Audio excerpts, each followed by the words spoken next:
Sorry for the technical and furniture-related delays. Welcome to this February 25th meeting of the West Orange Board of Education. Mr. Calavano. Please stand for the Pledge of Allegiance. Allegiance to the flag of the United States of America and to the republic for which it stands, one nation, under God, indivisible, with liberty and justice for all.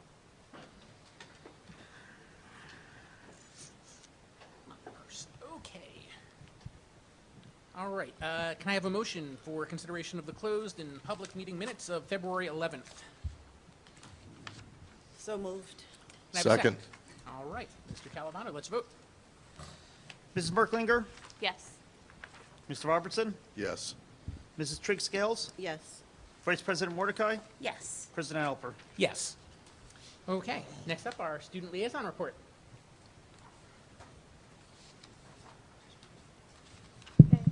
Over the past week, we've been sending out a lot of surveys and gathering student attitudes, information, data, and just suggestions as well. One of the things we looked at was bus transportation overcrowding. We found from our feedback that overcrowding was mainly an issue on the after-school late buses in West Orange High School. So currently there are 5 late buses. And they're separated by region, but 2 buses, Eagle Rock North and the St. Cloud/Gregory bus, are especially difficult to get onto, and it's absolutely just impossible to use a seatbelt. As far as I understand, and I can speak from experience on the St. Cloud and Gregory bus, that sometimes even have to call an overflow bus to get students home on time, or not on time, but just at home in general. And buses in general, and some of them are even reported in the morning buses that they were late, overcrowded. Some students were taking other buses that were less crowded and were more convenient for their own routes. So we would ask that if we can look why late buses especially are consistently late. I can speak also from experience from when I lived in my old neighborhood, the Upper Mount Pleasant Northfield bus. Sometimes it was scheduled for 3:30, would arrive as late as 4:30. So we want to know if we can see why buses are consistently late, and if we can look into leasing more buses for after-school late buses, especially for the 3:30 late bus. We've also began looking at delayed start timing more in detail. We conducted a survey on that, and obviously most students were for it, and a majority of the responses they were pretty reasonable. 8 o'clock, most kids said. Basically just started looking at how pushing back times will affect sports, both for the high school and PAL. Yeah. I think that's it. We also, there was a study done on the parking lot, but Mr. Moore is going to present more on that. Pass on what? I think that's it. Yeah. Okay. Thank you. Ms. DeMendis. With regard to the late buses, I will look into it. I do know that right now we have an expectation and a practice of having late buses at 3:30. We share buses, so our late buses may come off of another route, specifically the different schools, right? If they're dropping off elementary students from the afternoon elementary run, etc. And 3:30 is a problem for our shared routes. We may have to explore not having a 3:30 run, but a 4 o'clock run, and that would allow us not to be late. Right now, we understand we're late, and there's nothing we can really do to address a bus that's coming off of an elementary run. This is a part of our analysis, though. This is something we're going to also have to look at when we're thinking about delayed start times and when we're thinking about budget and late buses and how many times we stagger the late bus runs and what's just we're not able to meet that 3:30 time. It's very difficult given the sharing. So we are working on that analysis, and once we're done, we'll be able to present that to the board. All right? Mrs. Trigg-Scales, do you have anything? Yes. I see Mrs. Rufo is here tonight, and I wanted to let her know that I looked at that packet of information that you gave us.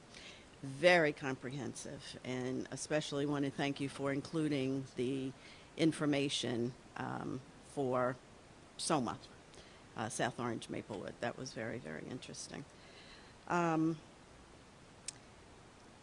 Talking about diversity again, and I know that we're going to be moving into the budget season, and I once again would like to know who's on the diversity committee, what the plan of action is, when they're going to be meeting, and if, as we're looking at the budget, if we're going to make any kind of allocations for the diversity training, the multicultural training for staff that is so sorely needed. Women's History Month coming up in March. I meant on the liaisons. I'm sorry. Oh, on the student reports. I just took off in my own direction. That's okay. You went to yours. I got it. I'm sorry. That's me. Student reports. A wonderful job, young ladies. Women's History Month is coming. See, I can tie that back. Perfect. You've done such a phenomenal job. And I didn't even turn and look at you, President Alper. I'm very, very sorry. So I'm very interested in hearing some more about the late start, and interested that the students are looking at 8 o'clock. That's a perfect time to wake up, especially when you're retired, so I concur. So I'll stop there. Ms. Mordecai. I don't have any further comments to add that wasn't already said. Thank you for your report and all your hard work. Mr. Roberts. Yes. Once again, you all knock it out the park every time. Have you begun talking to Mr. Moore to look into the parent portion of the survey? Because the original start times and bus schedules came out of data many, many moons ago. It's probably about 10 years ago at this point or more, where parents responded that they often had the older kids going to pick up the younger kids, which meant that the times not only had to be staggered, but that resulted in earlier start in order to have earlier closing. So that parent data, even though some parents may not want to respond digitally, at least starting with a digital survey, the e-blast that goes out to everybody with a link at the website or something like that. It could be something like a Survey Monkey. It could be just a few simple questions, but getting that done, I think, will be critical to continuing in the direction that you're going to really examine what the options are. Sure. Great job, as always. I have to wonder if the late buses, if there's a higher incidence on days that there's an event at school that's after school. So if there's a big soccer match or something, I wonder if that also has a relation to the late buses being overcrowded on some days versus others. So I'd be interested to see if we see that happening at all. But something to consider, not to say that we don't need to address the buses, but something to consider if we see a higher incidence on days where there's a big event after school. Sure. I would just add on the on the delayed start time with the surveys. I think it's critical that the committee determine a way to survey parents, especially elementary parents, because I think there may be some issues there that have unintended consequences that people, if school is starting 30 or even 15 minutes later, there's folks now who might be doing a kiss and go at, let's say, 8:40, and then getting to their office before 9, who, if school starts 15 or 30 minutes later, may be getting to work late or missing their train. And in New Jersey Transit now, they're an hour delayed and not just 20 minutes delayed. So it's something that's going to have to be looked at. It's really important that we make sure we don't just have the high school students in there, but also district-wide parents, so that they can talk about their experiences. But thanks, I think you guys are doing great. Can we add a couple? Absolutely. In terms of the delayed start times, I know Mr. Mendez mentioned at the last meeting that a committee had been formed. Can you tell us who is on the committee specifically? To look at transportation specifically, it's Cabinet plus the superintendent, the BA, the director of transportation for our contracted services, plus our staff from transportation in-house. Okay. And also, we sent out a general survey last week, and a lot of the responses dealt with recycling. And many students were complaining that recyclables were being disposed with regular garbage, and they wanted to know why it was happening, and they suggested that we actually start recycling, and also whose responsibility is it to deliver trash and separate it. Okay. I'll have to look into Do that. that. Okay. Can I just add something to that? Is the Fight for Green Club still active at the high school?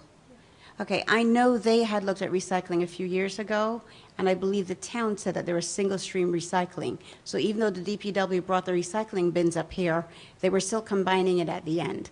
So maybe that's a conversation that the Fight for Green Club can have again. And when we used to have the Sustainability Committee, the Fight for Green Club would meet with the Environmental Commission of the town, and that's one of the things they used to discuss.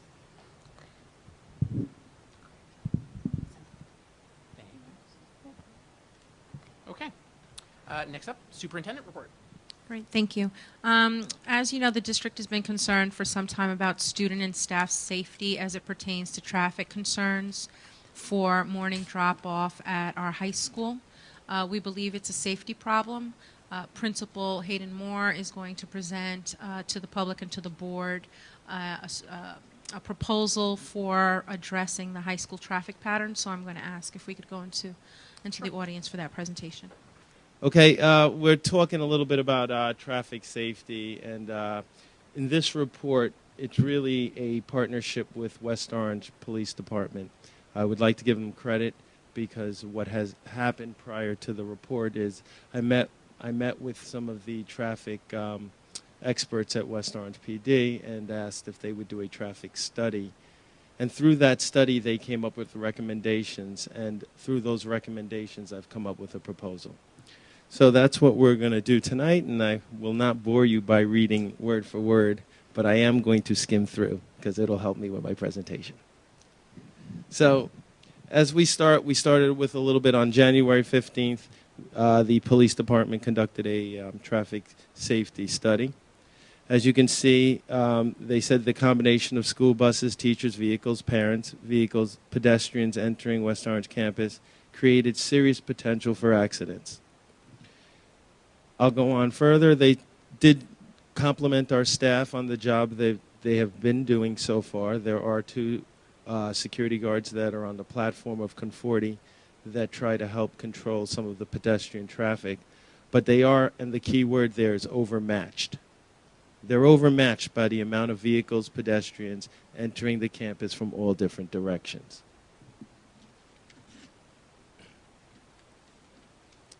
In order to combat and make sure that we make the campus safe for pedestrians, we would like to do the following.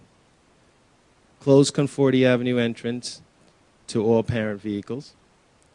Create a drop and go, similar to a kiss and go, area at the base of the Conforti driveway.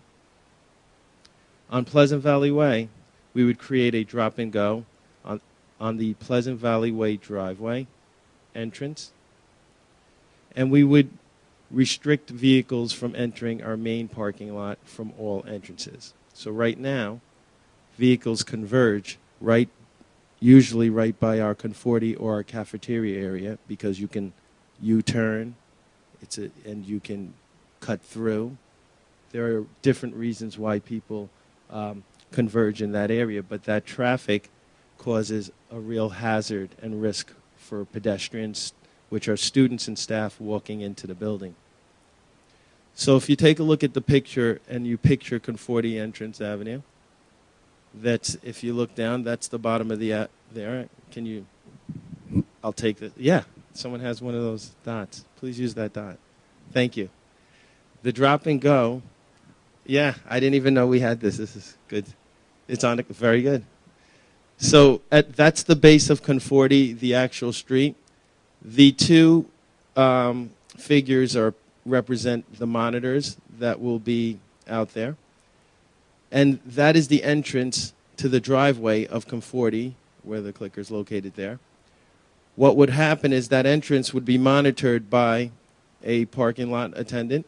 That parking lot attendant would check for staff ID, which would allow staff to drive up the driveway. Parents would go, could you put the clicker on where it says drop and go?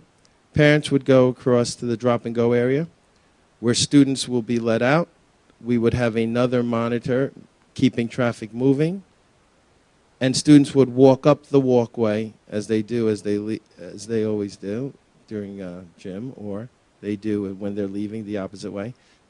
They walk up the walkway to the building. On the campus will be other monitors, which are security guards, who are generally there as they monitor who enters the building. Okay. Right. So Pleasant Valley Way now. Up at the Pleasant Valley Way driveway, that's at the top. Left-hand turns onto Pleasant Valley Way from West Orange campus are illegal and will be enforced by West Orange PD. Parents stopping and discharging students along Pleasant Valley Way is illegal and unsafe, and violations will be enforced by West Orange PD. Staff will be stationed near Degnan parking lot to prevent unauthorized vehicles from entering the campus. So first, let's talk about Pleasant Valley Way. So Pleasant Valley Way, as we know, is already congested. An issue we have, that we experience, are the parents tend to drop students off along the main road of Pleasant Valley Way, outside of our campus. That's very dangerous. We've asked people not to do it. We've seen the ramifications of near accidents and all that nonsense because people will not take the time to enter, drop off, and continue to go. What we're asking is that all parents and staff that need to use the Pleasant Valley Way area of the campus enter through the main driveway, which right now acts as a drop and go. We just don't use it as such, but we will now use it as a drop and go. We will place a monitor there which will continue to move traffic. As we move traffic forward, we get to the top of Pleasant Valley Way. There will be a staff member at the top of the driveway stopping people from doing two things: making the left out and making the left in. Whether you're staff or you're a parent, you can no longer make the left out or make the left in. Is that no, it'd be a left in. It's a left in or right in. I guess if you're coming and you pass by, correct. I'm stand corrected. You can make a right in. Neither. We will stop that half of the driveway so that we can continue the flow of traffic, so we don't hold up school buses, we don't hold up parents. We still make it efficient. Yet we think it's a lot safer than dropping off on Pleasant Valley Way, number one. And number two, we feel that if there's a mitigating circumstance and you do need to get close to the building, you can do so by using the Pleasant Valley Way entrance. Once they go up top and they make that left, the right out of the campus, because that's all they will be allowed to do. Let's say there's a staff member that would like to turn, the only people that would need to do that, turn down towards the turn-off cafeteria. At that entrance will be one more monitor that will be able to monitor the traffic there. They would have to show ID in order to pass by, in order to drive on to the campus. There was one more thing mentioned. And that would be, can you go back one, please? At the bottom, Degnan parking lot. That's another section. So we talked about two sections. Conforti, which is at the base right outside here. Pleasant Valley Way, which is at the top. And now we're talking about Degnan. And Degnan's along Alyssa Drive, down by, just to give you a point of reference, down by the tennis courts or where the pond would be located.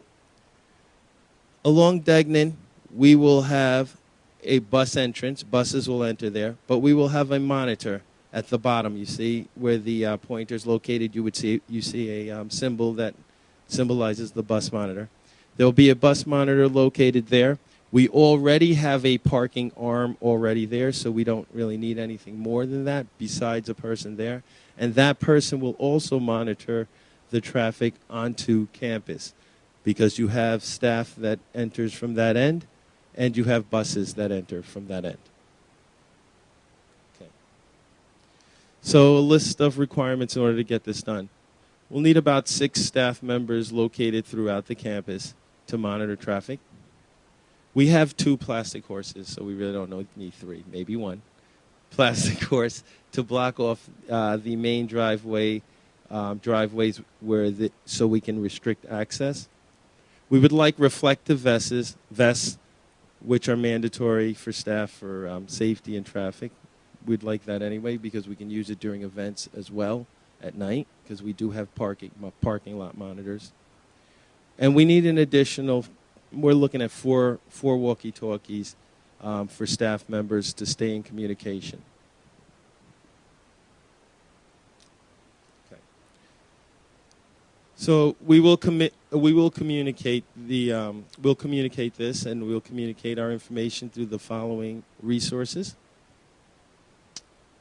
The hours that the campus will be closed would be between 7 a.m. and 7:30. We looked at that because most of our meetings start after 7:30. And that's because teachers' contracted hours are 7:30, so most meetings start after 7:30. Again, if there's mitigating circumstances, we would look at that, and that's also where the walkie-talkies come in handy because security will then be informed on who's entering the campus at that time. So the actions that will be taken, non-busing students, as we talked about, students will be dropped off in 2 designated drop-and-go areas, Conforti and Pleasant Valley Way driveway. Parents will be required to drop off students at one of the 2 designated areas. Buses will enter from Conforti and Alyssa driveway only. No one will enter from PVW other than buses for our special ed students that need to enter in that area or handicapped students. Again, mitigating circumstances, so we do have buses that enter Pleasant Valley Way, but that would also be closely monitored.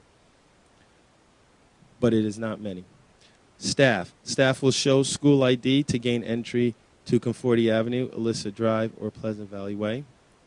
And West Orange PD has committed to helping us and assisting us during the implementation, and they're not just talking about 1 week or 2 weeks. They said they will be with us the entire implementation. It's a great partnership, I have to say. The expected outcome, of course, we want to improve pedestrian safety for both our staff and students. Strengthen our security by monitoring who enters our campus as a byproduct. It just makes sense, and we'll know who enters, when they enter. It'll be a lot easier than we have it now where students enter campus and they're dropped off. Anyone can enter with a group of students. Now this strengthens us, makes us a little bit harder of a target.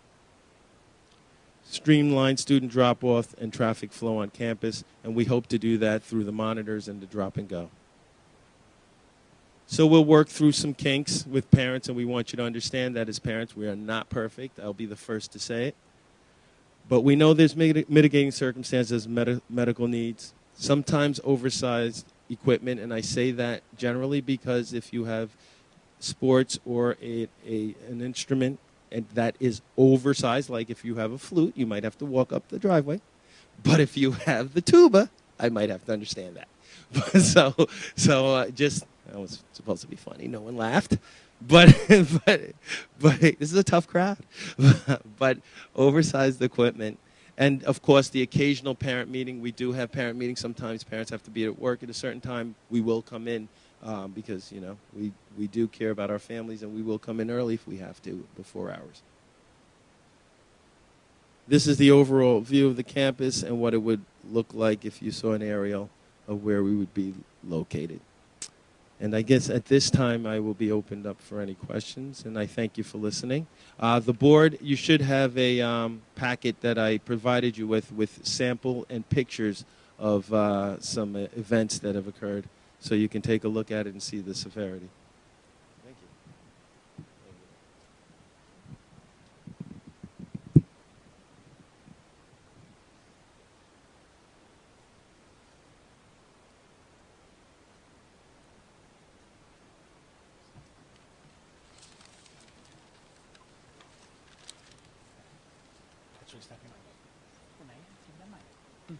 Okay.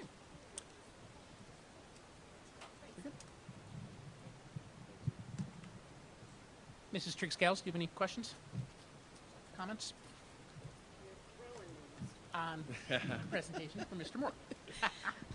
Okay, Mr. Moore. So how long do you think it will take before people become comfortable with the routine? What are you anticipating? Well, tomorrow I'm meeting with PD, and we're simulating it ourselves, and with some of the staff members just to get an idea. So we're hoping to be flawless so that we can lessen any discomfort or time for change by us being good at what we're doing and trying to, try to eliminate some of the hopefully foreseen mistakes. I'm not sure that that's going to go so perfect, but we're going to start with PD now, and we're going to work our way through it and we're hoping for April 22nd. So by April 22nd, I know that it might be a learning curve, but if we're good at it, then perhaps we would be able to make everyone else comfortable with the change. Right, and I imagine as we go through the seasons, Yes. it'll become more complicated with inclement weather. Correct, but I'm starting off warm. In April, so that's good. Yeah, that's why I started off warm. Smart man, smart man. Thank you. Want to ease us into it. Okay, thank you. You're welcome. Okay, Mrs. Mordecai. Sure. I don't have the second packet, the list of requirements. Okay. No, never got the presentation.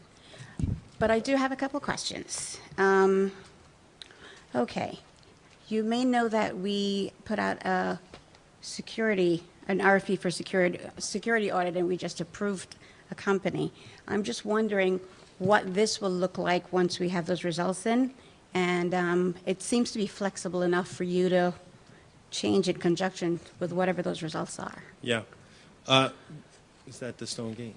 Okay. So we met with the Stone Gate people, Okay. and they were very happy with our movement thus far and the way we're doing it. The thing that, again, those guys were a pleasure. I would like to meet with them again. That's not a problem, and maybe they can help us tweak it some more. We're always open to that. But they were happy. They do know what we're doing a little bit, and they were pretty good with our security, how we've been doing things. But I'm more than open to anything that they might have. Okay. And now I'll put on my budget hat. 6 staff members, roles each morning, located throughout campus.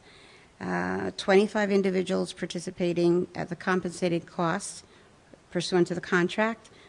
3 horses is minimal. 4 walkie-talkies. Have we costed out what this will be for? It's 30. Yeah, it's a coverage. It's a duty. $35 a day. Okay, I'm asking now Mr. Calavano, because as far as salaries, the walkie-talkie equipment, the vest, everything, does it roll into our security budget line? I'll have to cost it out. Okay. Right. How many staff are already monitoring? 6. We have. No, you have more than that. A day. No, but they rotate. Yeah, but they rotate. She means in total. 8. And we're asking for 6 additional. Okay. And the 25 is not total. The 25 is a because we have a pool Because that we're rotation. rotation. So Yes. when someone's out, I It's have just to a have pool, someone. 6 at a time. Yes. It's only 6. Okay, so it's 8 now plus 6 new ones, and that's a 25-person rotation. Okay. Yeah, and Thank in the case someone's out, we want to make sure we can Yes. tell them, commit to coming in. Okay, thank you. This was very thorough, and I really appreciate the West Orange Police Department's recommendations. Thank you. Mr. Robertson. As usual, anything you do, well thought out, very well done. Thank you. I can see, well, based on experience, and I know you said you'd compensate for this, the only time I can see there being a little hitch is early morning meetings. They actually do happen. Sometimes guidance or a teacher wants to get you in and out real quick before everything gets going. That's correct. And the other thing I wanted to ask about is how this is going to be communicated to parents and students. Communication, communication, communication. Right. And I don't know if you're thinking about doing a video, but we have such a visual video culture that more than all the print and diagrams, that could be very, very helpful. Okay, we're going to take note of that. Yeah, I thank you for your kind words. And Mr. Robinson, on the meetings, we do close the campus from 7 to 7:30. So some meetings, like you say, So I've already broken the rules then before, okay. Yeah, some meetings Oh, did I break the rules by talking to you? No, Oh, I'm okay, teasing. well, I'm teasing. Listen, I'm done. Some meetings start before 7, so you'll be able to get on campus before 7. Okay. And if you happen to come during the close time, if you just tell the person at the monitoring of the parking lot, we already have a system, and one of the reasons for the walkie-talkies, so that we know already, so that someone already gives them a form, has it ready for them, and they can go to their meeting early. So you can download a form or something beforehand or whatever. Just the ID, just so someone's Just the at the ID, greeter okay. ready to go. And you can do that with an injured student or something Mhm, as well, because we absolutely. have lots of that. Okay, that sounds like a great system. Sounds like a great plan. Thank you. Mrs. Merkelmuir? I just want to commend you, Mr. Moore, and the West Orange Police Department for putting this together. I know it was a concern of a lot of folks in the community. I think this plan will actually help with the Kelly School as well, because the making that right-hand turn or left-hand turn into Pleasant Valley Way Right. does back up traffic for Kelly School in the morning. So I think that will be helpful on both sides of the street.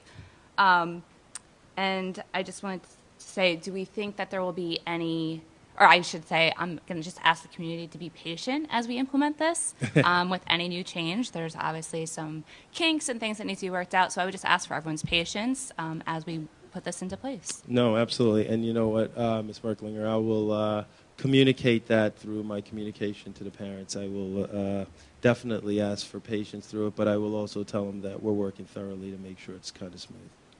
Just one more point I forgot. Since the illicit drive light has done a great job of slowing things down and governing traffic at that point, may want to talk with the police department about additional signage to Yeah. make it very clear that there's no drop-off on Pleasant Valley Way. And you may want to start before illicit drive, and then do it again So that within people that know. block so that people know. Okay. I will take that into consideration as well. One last thing, just an appreciation of the start time. Taking a look at April 22nd was in light of the fact that we didn't want to implement anything in September. The recommendation came, and Mr. Moore really felt strongly that if we tried to work through any kinks now, while we're already in a pattern, then we're not, first day of school trying Right. to figure out something new. No, that So I makes thought sense. that was thoughtful. Excellent. Liaison, since you brought this up to our attention in the first place, do you guys have anything? I think your report was very comprehensive. Thank you. Thank you. I just want to clarify. So there's only 2 parent drop and go stations at the PVW entrance, not entrance, but the driveway, and they couldn't forward it, like the base of the staff entrance, whatever that is. Yes, Asina, that's correct. Only 2 designated areas. So at least the drive is closed off to all parent drop off. Well, yeah, we're not encouraging that. Illicit drive is a very unusual thing because it's not just our road or parking lot during the day. We share that, although we dominate the parking, we share that because people do tend to use the tennis courts and things like that. So it gets tricky on whether people stop and go there.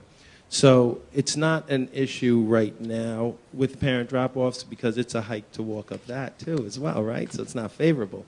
Yeah. So it's not a major issue right now so we don't foresee it being such, but what we will do is have a monitor so that parents don't enter the campus even to U-turn by the traffic, by the tennis courts as well. They would have to be on illicit drive.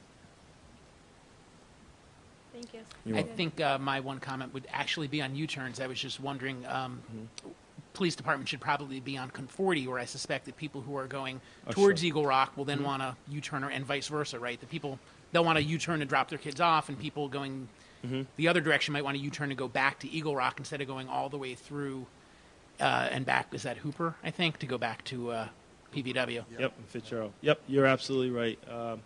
Mr. Alpert, all that's correct. However, that's why they're going to sit with us for a while because we want to get people used to using the neighborhood streets to exit or continue on to Hopefully, slowly. yeah, Perfect. Exactly, Hoover. But with the police presence, as long as we'll have it, I don't foresee too many people trying those big U-turns because Right. I hope not. But yeah, you never know. I don't foresee it, but a I've ticket seen- or I've two seen should worse. cure that. So, people, cars will have to take the time to turn into the streets. All right. All Thank right? you very much. That was great. Yep, thank you. Yep. All right, thank you to Principal Moore and to our board liaisons and to everyone who, the police department, who's really worked diligently to keep our schools and students and staff safe. I'm going to now provide the board with an update on our Legionella testing. We're expecting, or we've received a proposal on the water management plan for the high school and Edison that includes recommendations for long-term remediation. We're going to be sharing that as soon as we process through it. We are in the process of installing 45 filters at the high school for their water fountains. These were already ordered. We're expecting the materials and the plumbing parts to arrive this week and installation to commence over the first 2 Saturdays in March. If we are successful with that plan, we will take the sampling after the filters are installed, and depending on the results, then we can cease water bottle distribution at the high school. Great. The heat in the cafeteria at Washington was fixed last Friday. It is working properly, so we've resolved that issue. We received concern about ice at Mount Pleasant. We have in our budget planning for an addition of a new retaining wall, and then the ice issues would be addressed within our new fiscal year. We're unable to address them right now. However, there's no current need for parking in that area, so we don't see that as a large problem as some of our other maintenance issues. There is a crossing guard at the rear and at the front entrance of the school, so we can facilitate entry that way. We also have ice issues at Gregory, so that one's a little less in our control. The groundwater is coming up out of the ground due to elevated water table levels. So once the water table goes down, the water will decrease and ice will cease. We are diligently salting that area in the morning in order to address that. But that again is based on the table levels. We heard at the last board meeting some concerns about Washington Elementary and cleanliness of the building and mice, etc. So we did have the health department come out to inspect. They observed for the concerns. They were satisfied with all of the measures that were put in place. We have the logs in place. We have the alliance coming out to treat for mice. There was a decrease in log reporting of instances seen for those things, etc. So we will continue to heavily monitor and address all of the concerns for our buildings and grounds at Washington Elementary. Kelly Elementary also reported similar. Due to the flood, they felt that there were mice coming into the building, so an aggressive process was put in place to close up holes. The outside fencing is being addressed. Pest management is been put in place for additional visits to the schools, and over the past 6 to 8 days, we have not found mice in those traps. With regards to CO2, we're continuing the strategy of introducing fresh air into the classrooms. In our budget, we will present the need for HVAC systems as a part of that our budget thinking, and that's where we are with CO2. Just as an aside, on Wednesday of last week, we learned that a Newark school bus carrying a dozen special needs students crashed after the driver overdosed on, quote, unquote, some kind of narcotic. That was not our school's bus, right? That was a different school district's bus. However, it was the second time in 2 days that a driver has had to be revived by naloxone after crash in the state of New Jersey. So just so that we know what do we do in West Orange, we do have 2 policies, one on transportation safety, one on employee substance abuse. All of our bus drivers, both in district and contracted, are subject to all drug and alcohol testing requirements of the Omnibus Transportation Employee Testing Act. The district implements all of those policies and regulations around the act, as well as our employee substance abuse policy. What does that mean? Well, we currently employ 31 transportation employees that hold a CDL in West Orange.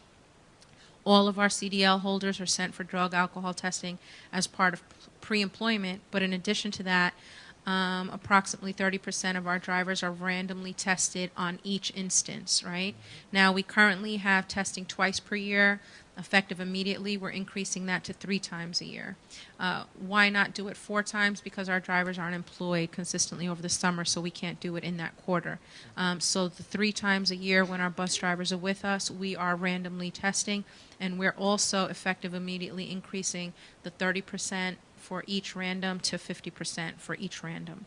Our contracted services employ 132 transportation employees to include monitors on staff.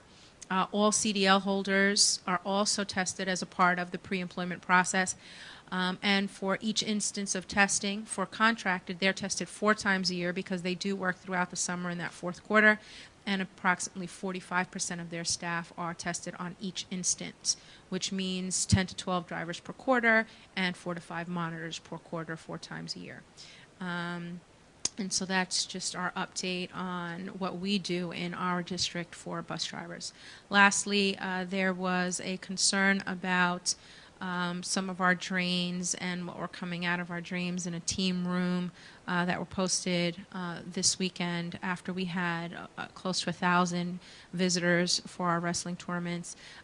Those have been sanitized, drained, snaked, cleaned out, and so then the issue has been thoroughly addressed.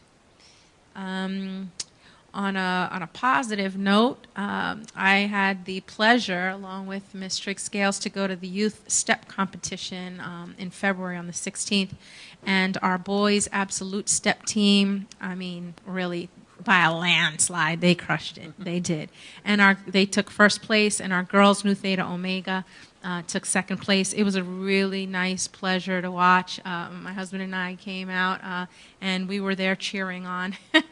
I want to learn how to step like the guys, but they were good. So just congrats to our boys and congrats to our girls, first and second prize again, right? First and second place again.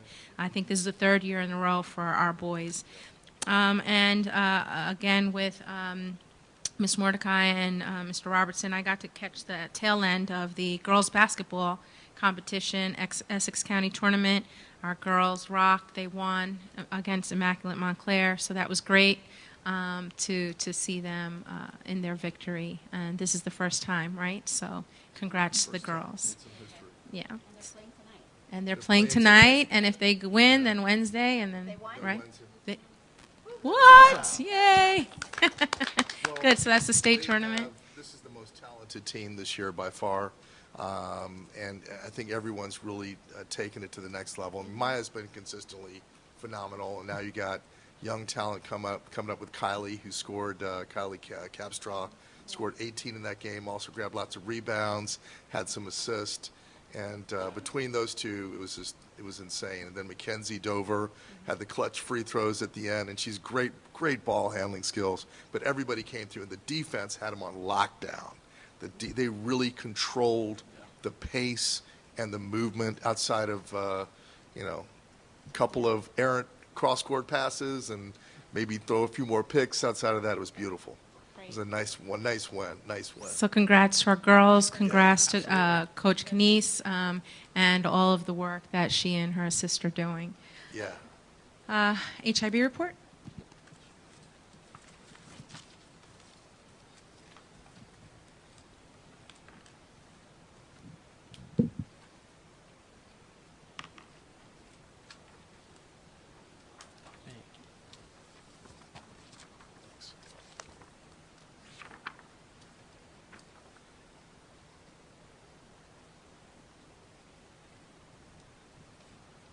Any questions?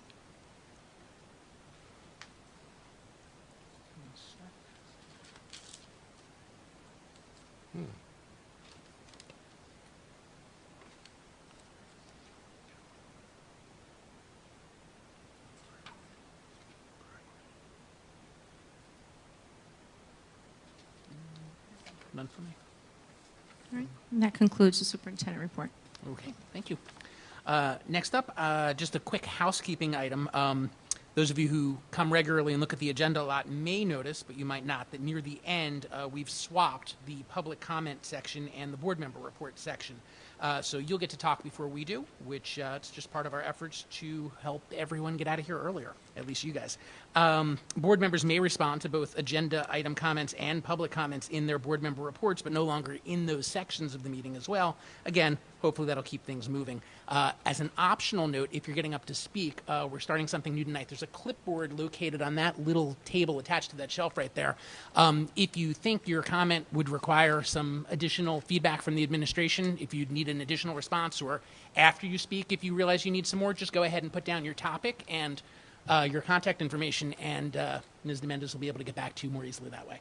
Right. Our hope is just to be able to communicate with our parents in a more timely fashion. Often comments are made, and then we're waiting for 2 weeks to get back to you at a future board meeting.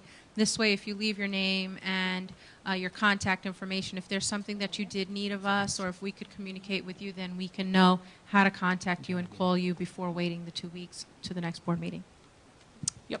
Okay, so with that, we can begin our questions from the public on agenda items only. You can come up to the microphone, let us know your name and address, and you'll have 3 minutes on the clock, and up to you if you want to put anything on the clipboard.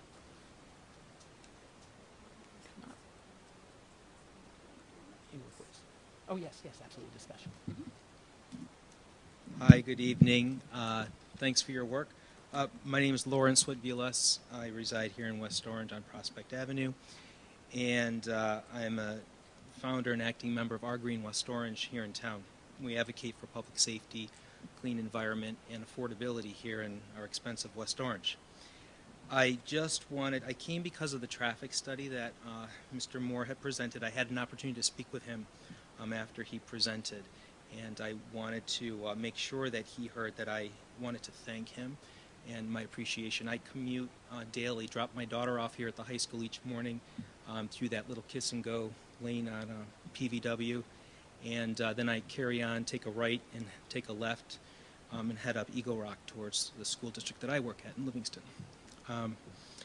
So I have been actively documenting for the last year and a half, and I included an email and photos and video to some of you, as well as last year to the West Orange Police Department and the Essex County Sheriff and our township engineer and the town council about the issues with the drop and go being on Pleasant Valley Way, not within the drive, as well as the left-hand turns continually. And today, even the West Orange Police Department had officers stationed on either end of the Pleasant Valley entrance and exit, and a little white Beamer just beyond, letting a student out on the street again. So it's a constant. I know it's going to be a big learning curve. We're going to be working on this, but I'm so appreciative of the work that Mr. Moore did, and in partnership with the West Orange Police Department, who worked tirelessly as well without a contract. And so I thank them.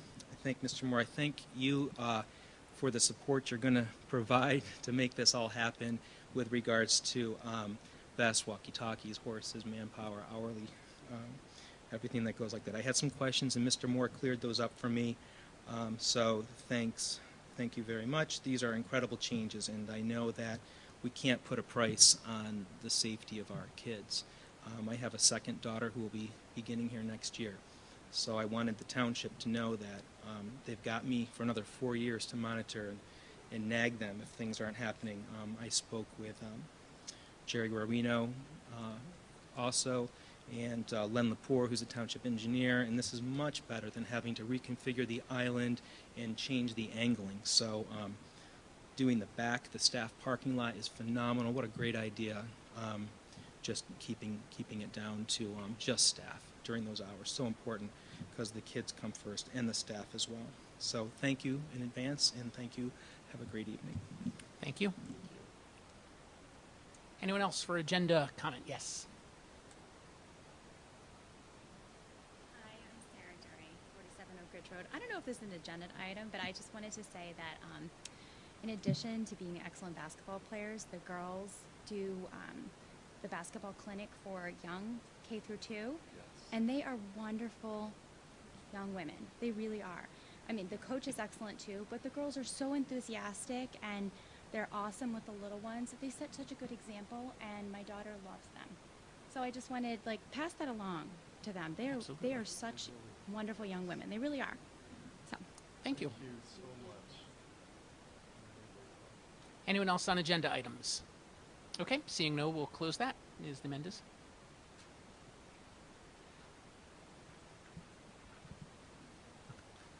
Okay. Just thank you both. It's great to hear that the clinic is so great, and I think we've covered how proud we are about the traffic. I got stumped for a second. That's okay. Thank you. I'm just glad that we're hearing positive comments. So thank you, Ms. During. We will pass it along to the girls for their victory and for the victory of the K-2 children who are learning from our role models. So we appreciate that. And Mr. Woodvillas, thank you for your contribution and your input to making sure that we followed up on the traffic study. A year and a half of monitoring that. Maybe you should be employed, right? But thank you for that feedback, and I'm glad that we were able to make it work. So we will work together to monitor it, to make sure that our staff and students are safe, to make sure that our parents are understanding, communicate. Appreciate it. Okay, thank you. All right. May I have a motion for personnel items 1 through 3? I'll make that motion. Do we have a second? I'll second. Any discussion? Yes. Go ahead. I'd just like to say thank you to Mr. Coaches for his service as principal of Hazel Elementary School. His resignation is on the agenda effective June 30th, and I'm sure, I know Ms. During was just up here, but I'm sure the Hazel parents are sad to see him go. And I'm just wondering, what is going to be the procedure for the Hazel principal? Is there a committee in place? I believe Ms. During was on the last committee. So first, yes, thank you to Mr. Coaches as well. We're sorry to see him go, and at the same time, we are very proud of his achievement. He will move on to be a superintendent at another public schools district, and so we are very, very proud of his work and what he will be accomplishing in the future. We are assembling a committee again to interview for the principal of Hazel. That committee will be comprised of parents, PTA members, specifically teachers, staff, administrators. It will be a large committee. There will be several rounds, as we normally have. We will look to have 2 simultaneous committees this round, as we're going to move forward with principal searches. One would be school-based and one will be content-based. And the reason for that is we want to ensure that the community is looking for their expectations, and that we are also looking for rigor, achievement, and change makers as we look to turn our schools around. So that will be our process. We will communicate that process in writing. We've already reached out to some of our parents, to our teachers. We're starting to get acceptances. And as soon as everybody confirms their availability, then we'll look at a time frame, and I'll communicate that with the board ahead of time. The purpose of moving quickly on this is so that we can secure a potential candidate in time for some transition. Okay, great. Any further discussion? Thank you. All right, let's vote. Mr. Calvano. Mrs. Merklinger, Yes. Mr. Robertson, Yes. Mrs. Trigg Scales, Yes. Vice President Mordecai, Yes. President Alper. Yes. Next, may I have a motion for curriculum and instruction, letter B, items 1 through 5, and the addendum. I'll motion. Do we have a second? Second. Any discussion? I think I have something. Yes. Under CNI, we have quite a few trips, school trips coming up, and I just wanted to find out what is the ratio of the chaperones to students for the Florida spring training trips, the wrestling champion trips, and the other trips here. Are we in compliance? Is it 8-to-1, 3-to-1? Are we making sure we have enough coverage? Yes, we are always in compliance with our ratio. It's generally 8-to-1. I can find out specifically for the wrestling. For the Florida, I believe there are 19 students and 3 coaches. Thank you. Any further discussion? Yeah, in relation to B4, You know, I think it's great that we are purchasing we're using the Adobe Cloud and working in conjunction with Pixel Tau. It mentions Adobe Animate. I know that's the new 3D deal, and that's great. And Illustrator. Does the package, I don't know who knows this, but does the package include InDesign? Because while Illustrator is a very common one, has been for decades, InDesign is where a lot of the work is actually executed when they're taking it to the next level, like if they're working in a studio for an agency or something like that. I'd have to get that information for you. And the other thing I'd hope we're looking at, and this is based upon student feedback from some graduates, plus the fact that I know from a professional standpoint it's something that they will encounter. We're doing a great job of teaching our kids who are interested in the creative and design area, the various visual arts, but we haven't incorporated any web design along with that. And what's happening out in the real world for them to get a job, even if they're pursuing art for art, if they need to make money on the side, or if they are pursuing art through advertising and marketing, a lot of that's going to be executed in a digital environment, and they'll fare much better if they know WordPress, HTML5, and get exposure to some of the code, the languages that are used for mobile, et cetera. And I've talked to some kids who came back and said, well, you know, I wasn't able to get a job after being out there. So if we can, you know, look into that to improve how well we prepare them, that'd be great. Will do. Thanks. Further discussion? All right, Mr. Callahan, let's vote. Mrs. Merklinger, Yes. Mr. Robertson, Yes, except for my line item in there, abstaining from that. Mrs. Trigg-Scales, Yes, with the exception of my line item. Vice President Mordecai, Yes. and President Alper. Yes. Okay, next up, Finance. A, Special Services, numbers 1 through 4, and item B, Business Office, items 1 through 5. Do we have a motion?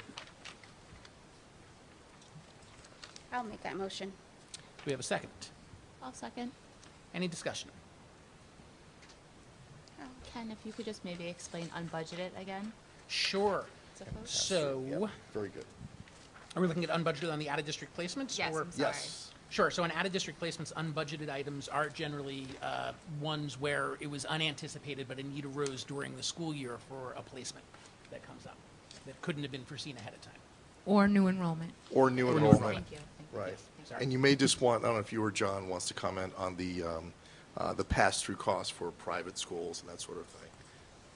For the non-public security aid and non-public technology aid, Correct. these are funds that the non-public schools receive, but they come through us. We have to monitor those expenses. Yep. So all expenditures for those programs have to be board approved, then the purchase orders are released.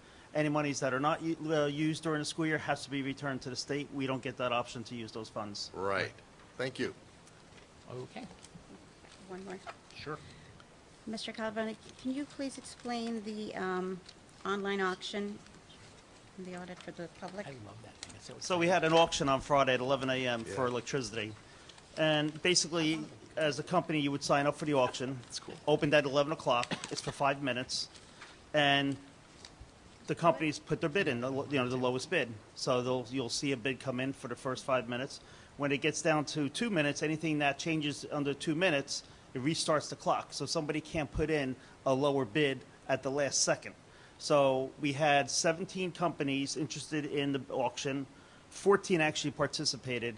And we ended up with Constellation Energy, and they were one of the last ones that submitted a bid.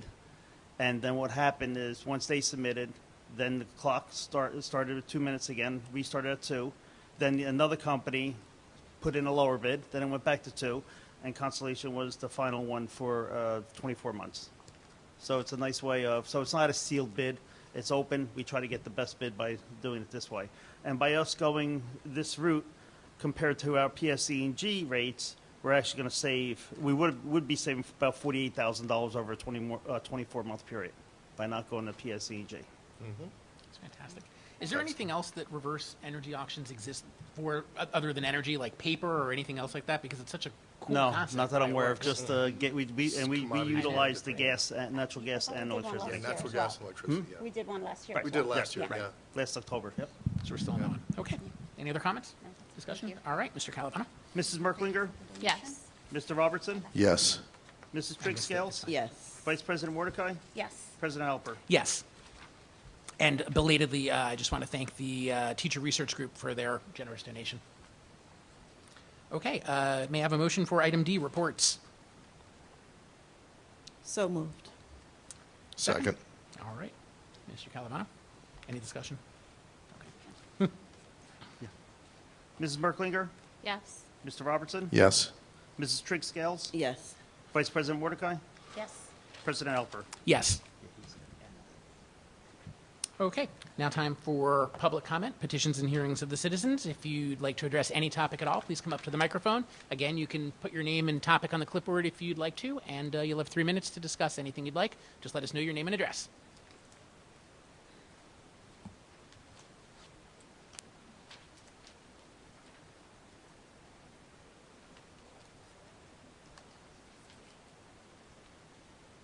Good evening, Elizabeth Redwine, 10 Cobain Terrace.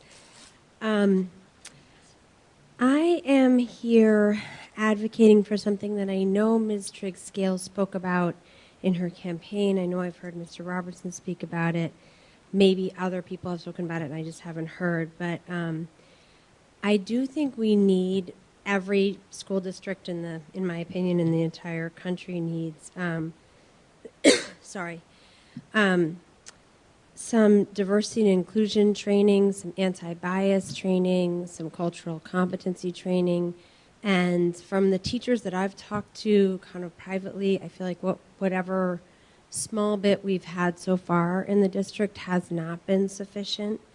And I don't say this as a criticism of any teacher or anything that's happened. I'm a white teacher myself and have had some of this training and have learned a lot. So I come to this with that humility, and I'm on my own journey of learning how to teach in an inclusive way.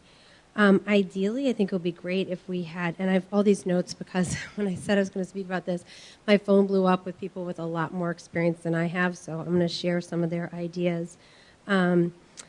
Someone to facilitate trainings. I know Livingston recently did Undoing Racism, was a 2-day training that I hear was wonderful.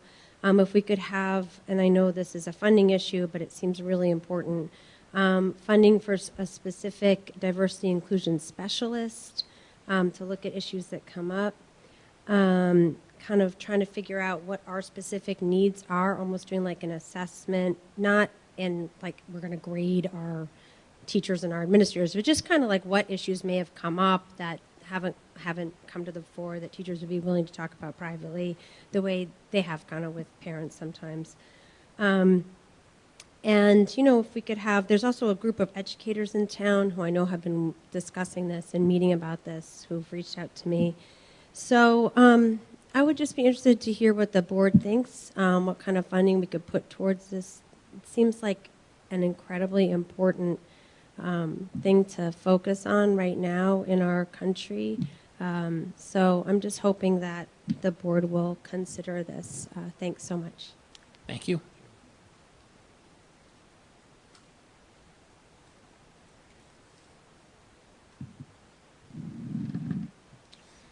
Hello, my name is Jacob, and I am a 5th grader at Hazel Ave Elementary. I'm doing a social action project in my gifted and talent class, and for my project I am doing diversity in teachers in the West Orange School District. I want to do this because if I had teachers of color, I feel like I would really connect with them. No offense to my current teachers, of course. And it would mean a lot to me to have more teachers that look like me. That's it. Well said. Thank you.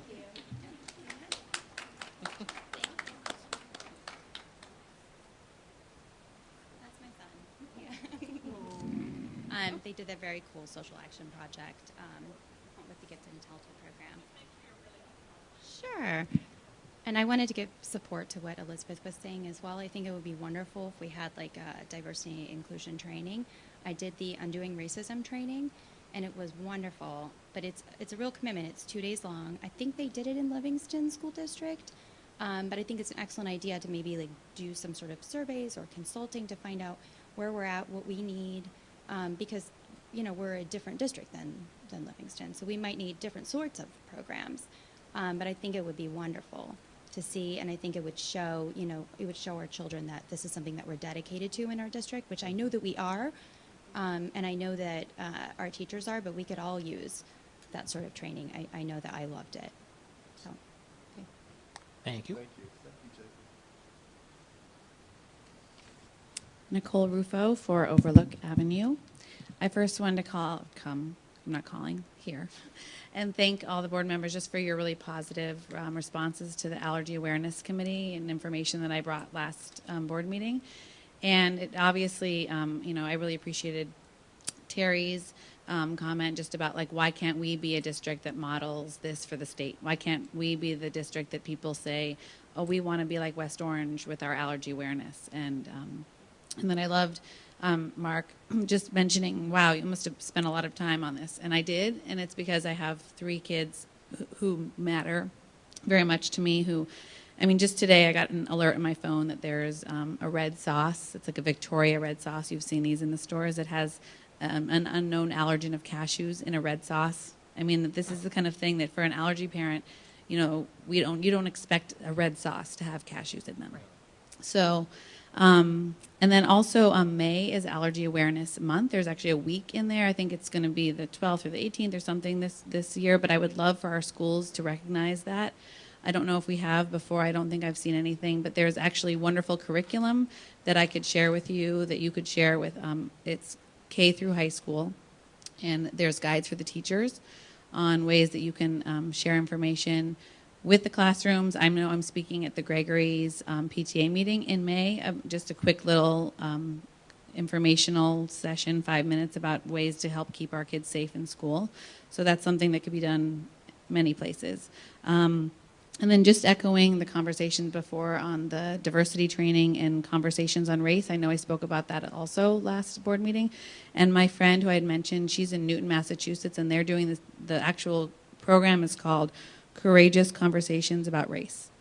And it is really incredible. And she asked her principal if she could share all of the PowerPoint presentations with you. And so I have all of them. They're incredible, incredible works of information. And they basically, over a couple of years, trained their own staff to train each other. And then they would use professional development half days, full days, to be able to have these courageous conversations. And then they also have had amazing forums with the community. One of them was called Talking to Children About Race, Why and How.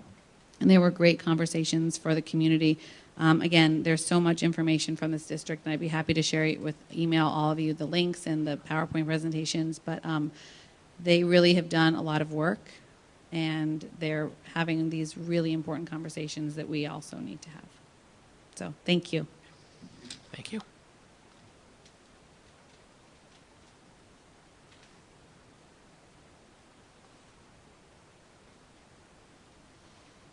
How are you? Jason Jackson, 34 Sunnyside Road. Mr. Robertson, I just wanted to come up. Yes, sir. When you mentioned, I think it was a curriculum instruction for number 4, it just came up on behalf of the Business Education Department because we do use InDesign. Excellent. Debbie Sharkey teaches that in the desktop digital media class. So I wanted to come up and talk to you about that Thank one. you. And Dr. Dunlap, Cheryl Dunlap, does do the networking. It hasn't gone into the web design yet, but I know that that's something that we've been talking about. But I just wanted to come up, and I was going to shoot you an email with the links to the different classes. That's wonderful. All right. Let me know how we can support it better. Okay, we'll do. All right. Thank you. Anyone further on public comment? Okay, seeing none, we'll close that. Ms. Mendez. Great. So to Ms. Redwine and Ms. Rufo and to Jacob. Where's Jacob? Where'd he go? Great job, Jacob. I don't see you, but I'm sure you're back there somewhere. Yes, we are working diligently on 2 things, diversity committee and including our initiatives in our budget. We'll be prepared in another 2 or 3 weeks to really talk about where we are with that, but we're working diligently toward that, including we're going to post something to see who wants to be a part of the committee, in addition to all of the people that we currently have slated for that. With regard to the curriculum guides for allergy awareness, Ms. Rufo, could you send me what you have, including the PowerPoints and all of those links, and so that we can take a look at those. And Mr. Jackson, thank you for letting us know. Okay. That's it. Thank you, Mrs. Redwine. Agree, and I think like we said, that's going to come up in our budget discussion, and that goes for Ms. Doring and Jacob Doring and Ms. Rufo as well. And Mr. Jackson, glad to hear about InDesign as well. And I know Dr. Dunlap does a lot of great stuff. My son is in her Cisco class, so fantastic to hear. Okay.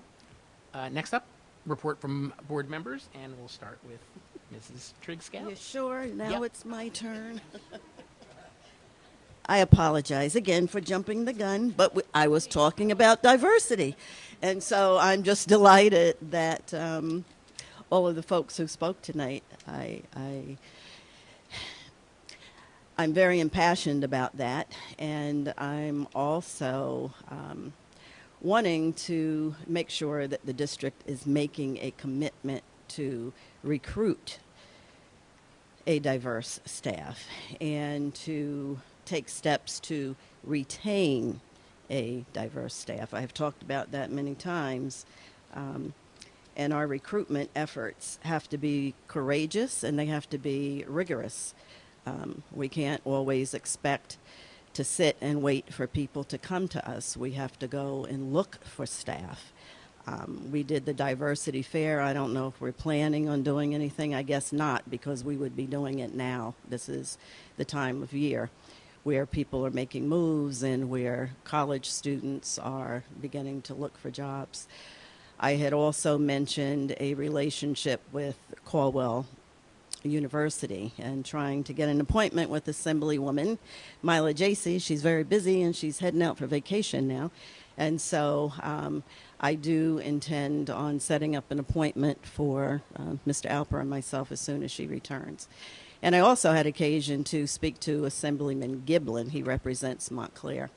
And he said to me, if there's something you want me to present to the Assembly, let me know. And so we need to talk about funding. It's always interesting when the state mandates programs, but when there's no funding that comes with mandates. But I'd like to see that diversity training is a mandate for school districts. I think that is critically important. And we're not just talking about race. No. We're talking about gender. We're talking about special needs. We're talking about ELL students. It covers the gamut. And I think it's vitally important that we, West Orange, step out and make that effort in this upcoming school year. We must budget for that. And Jacob, you're the man. Where's Jacob? So thank you, Jacob. And there are studies that show that when students have teachers that look like them, it increases their performance. And so we are obligated. We must make a better effort at recruiting teachers. Let's see. I also wanted to... Black History Month. We are winding down with Black History Month, and we did attend the Student Council's presentation. It was wonderful. But I wondered what else was going on in the district during this month. I would like to see us, as we move forward, as we're presenting our staff with multicultural calendars for the school year, that we're celebrating everything. Women's History Month, that's where I ended before. Women's History Month is coming up in March. I'd like to know what's happening in all the schools. It doesn't have to be an extensive report to the board, but I would like to know how we're celebrating these different holidays and recognitions. And yes, that step competition, I have never been in a one confined space with that much energy in my life.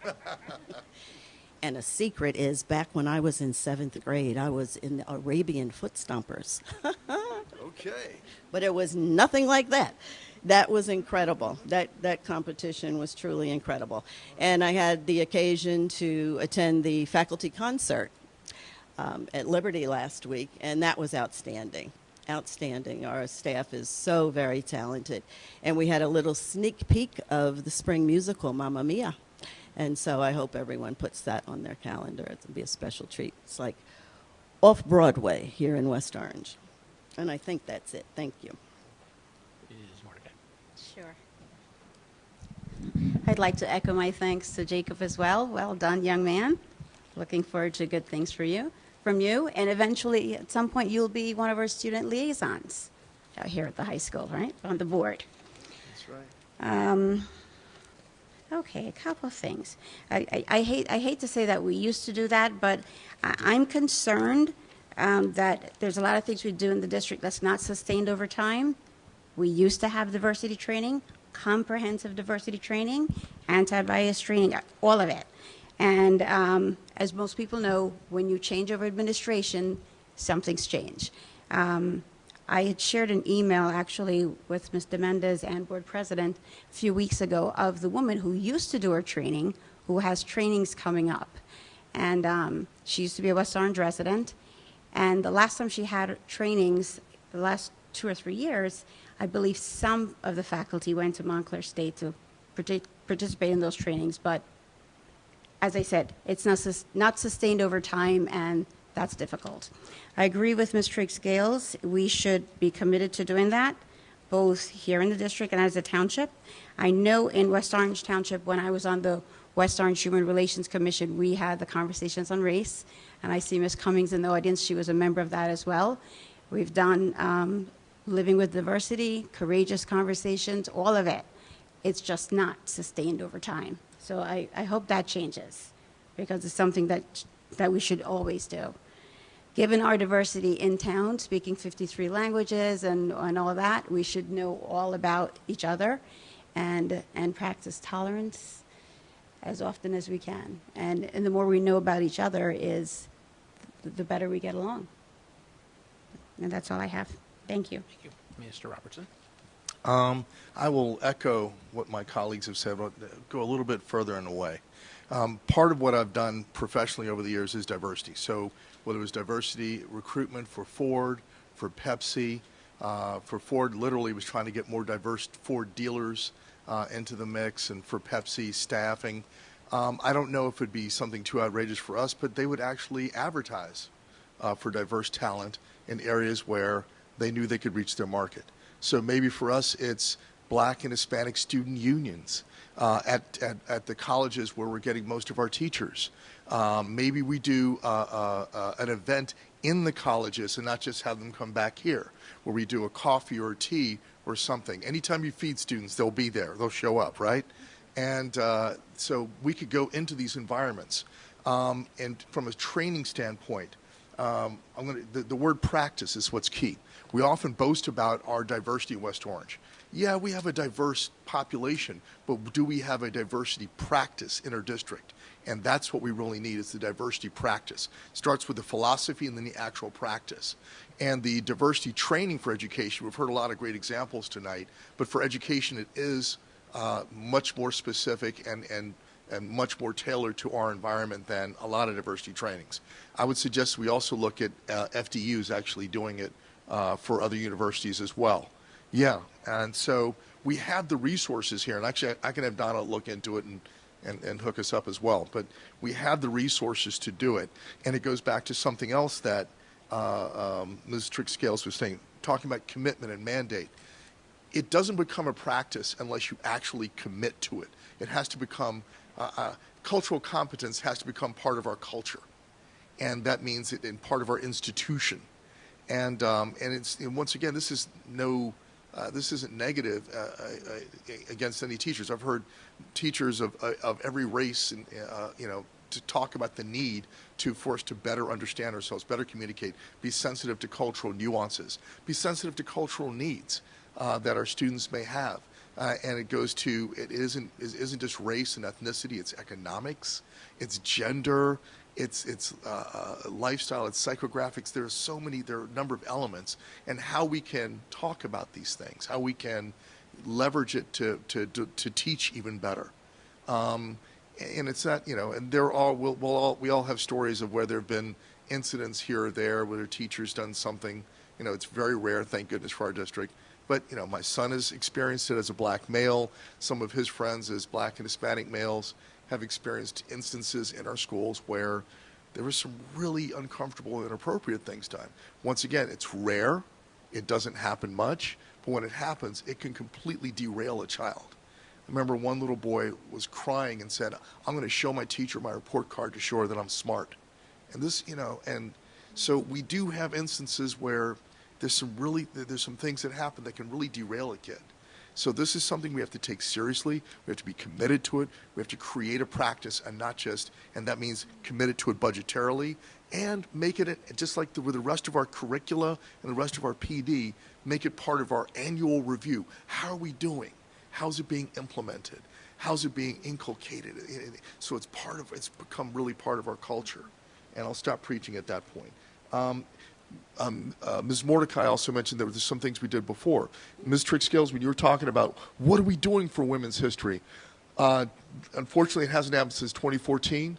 We used to actually get a calendar of events of what was going on, the projects and initiatives at each school. And at least one of the board meetings in the month prior or during the month of, we would give an overview of how we're embracing these wonderful opportunities. Black History Month, Hispanic Heritage Month, Women's History Month. There's something great to celebrate every month. And so these are things that it should become part of our way of being again. Ms. During talked earlier about how wonderful our girl basketball players were as people and how the great effect that they've had on the little ones. One of the things and this is a best practice in running a sport, one of the things that Coach Kenise Williams has done is to create a culture of basketball, a nurturing culture of basketball in the district. So even when she has the women and girls sports days, inviting the Mountaintop League players out, center court, let's give them a hand. Inviting the rec players out, let's give them a hand. Recognizing these girls as they're developing, and then having the older girls come back and teach the younger ones. And actually that's how Doug has built a great soccer program.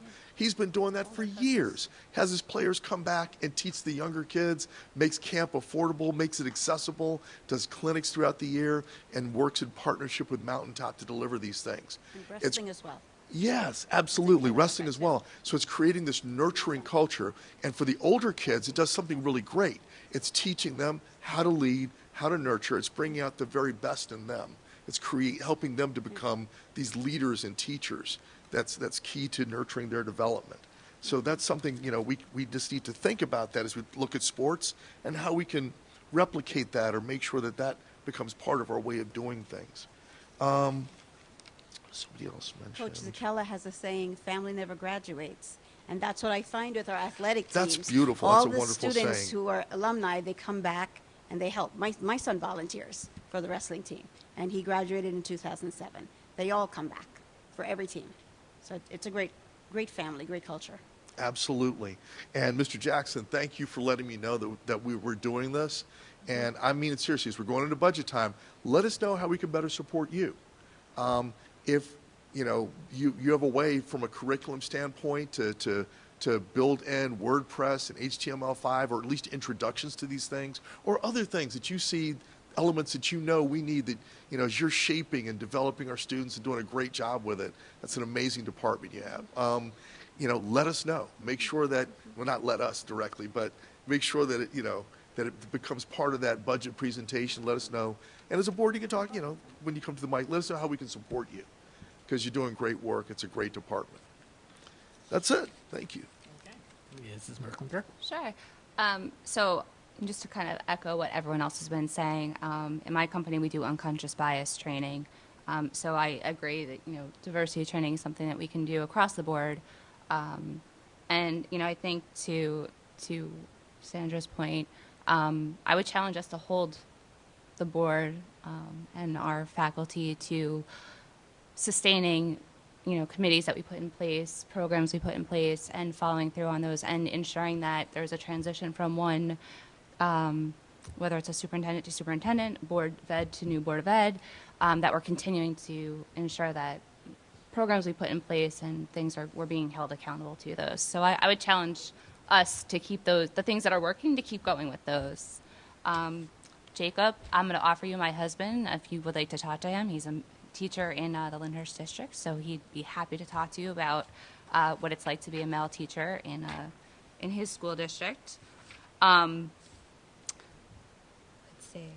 So I like to cover the athletes, the arts, and the academics. So I just want to congratulate Morgan Clark and Hannah Villison, who signed letters of intent to continue playing soccer as well as their academic careers at Brandis and Ithaca colleges. So congratulations to them. That's a big honor.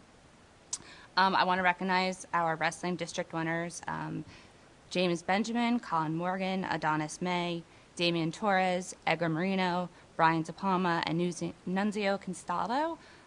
They all advanced to the regionals, and from there, Colin Morgan and James Benjamin will represent West Orange High School in the States in Atlantic City, along with our two female wrestlers, Daniela Torres and Sandy Guerrero. Congratulations to them. I think this is the first time that West Orange High has had female wrestlers in the States, so congratulations to them. I want to recognize Coach Jackson. This meet of champions for track and field was this past weekend. That is a huge event to attend, so congratulations to Coach Jackson for having two, I believe, shot putters were in the competition. Obviously, we know the girls won the Essex County tournament, but also our JV team won as well, from what we heard. I got to attend the faculty scholarship concert with Terry, and that was wonderful. The folks that won Grammys have nothing on our faculty. I didn't get to attend the stepping championship, but I heard it was wonderful, and I know folks from our staff here got to go. So congratulations to the boys and girls team. For those of you that were here, Sunday at the high school, we had the Nico Breakfast that recognizes the Brian Piccolo Unsung Hero Award. And two of our West Orange students athletes were recognized. Coach Sean DeVore recognized Hannah Villison for soccer, and Coach James Mazakis recognized Terrence Toussaint for football. Those are really special awards to receive, and so congratulations to those folks. In addition, Sean DeVore was presented with the award for the girls soccer team. For winning the 2018 North 1 Group 4 state champions. And I would just like to point out that Sean DeVore is a success story, in my opinion. He is someone who grew up here in West Orange. He grew up the hill from my house. I've known him since we were kids. And to see him go from our Gregory Elementary School to Roosevelt Middle School and to West Orange High, graduate and come back and give back to our community, I think is such a great success story. And I'd love to hear more of our students that are doing that and coming back and giving back to the community. I know that's something that Mr. Moore is trying to build with the high school programs and coaches to work with the Mountaintop League, the PAL, the West Orange Recreation Department, and involve all the programs together, working together, coaches, assistant coaches, and getting players to come back and help out. And I think that's been a wonderful transition. And to Sandra's point, a lot of the kids do come back and they help out on the sidelines. They're helping out with the youth programs, and it's just been a great relationship. So thank you to all those folks, and thank you to Sean DeVore for his dedication to West Orange. I know Gregory had their skate day, their family skate day, this past Saturday at Cody Arena. I heard that was a fun time. Speaking of Black History Month, Hazel had a Black History Month show that took place on Friday, and I heard it was great. There's a video out on Facebook right now of some of the performances, so great job by Hazel. Let's see. Tomorrow is the District Jazz Concert at 7 p.m. Friday is the Mountaineer Master Chef competition. I think Ebony is going to be a judge, from what I hear. And then... and I challenge the board to have a cooking team next year. You're in? Okay, good. Good. Yeah, I'm going to hit you with okay. some You'll be a jerk judge. chicken. We should be cooking. Or some lasagna. That's right. Oh, yeah. And one last event that's coming up on Saturday, our West Orange High School AP art students have an art exhibit at the West Orange Arts Council, so I encourage everyone to go out and check out their artwork. It's phenomenal.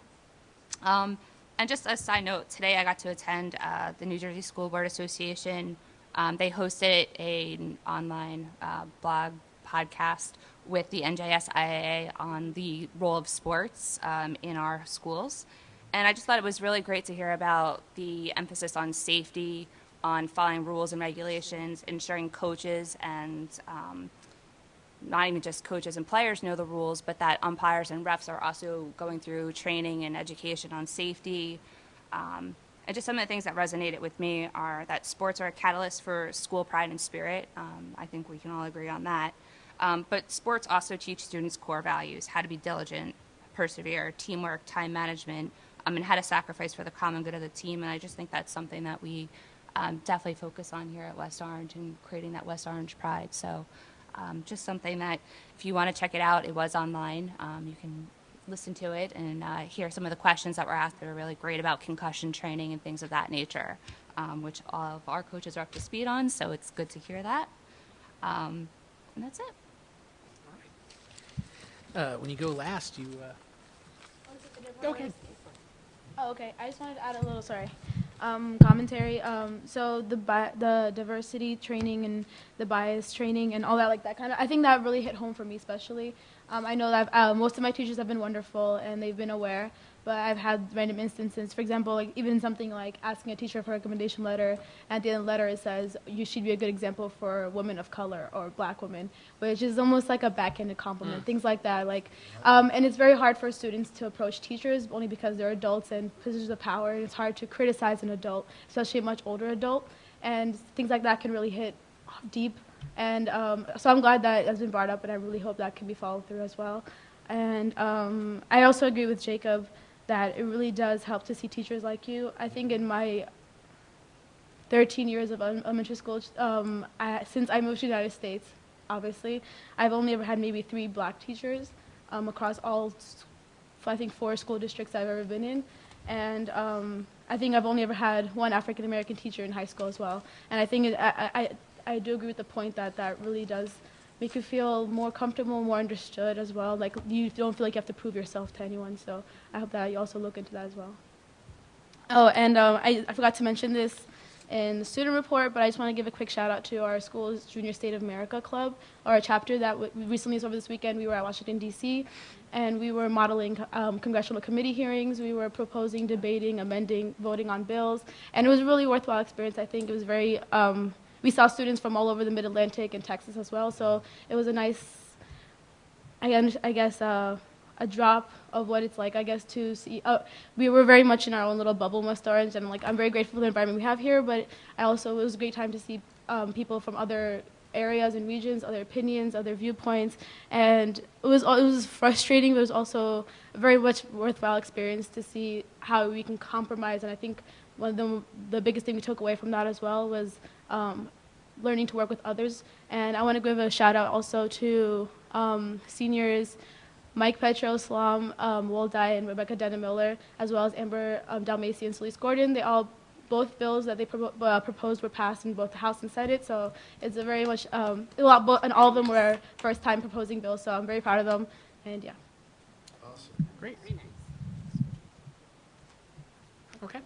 I was going to say, when you go last, you really end up saying that you echo everyone who came before you. It's, a bit of an adjustment from going, first to last. I definitely want to echo a lot of that, though, especially what Terry was saying about our need to do a better job of recruiting, and I think the need really for some assistance from the state in making that happen, and especially, providing some funding for the things that I think we'd all like to see happen.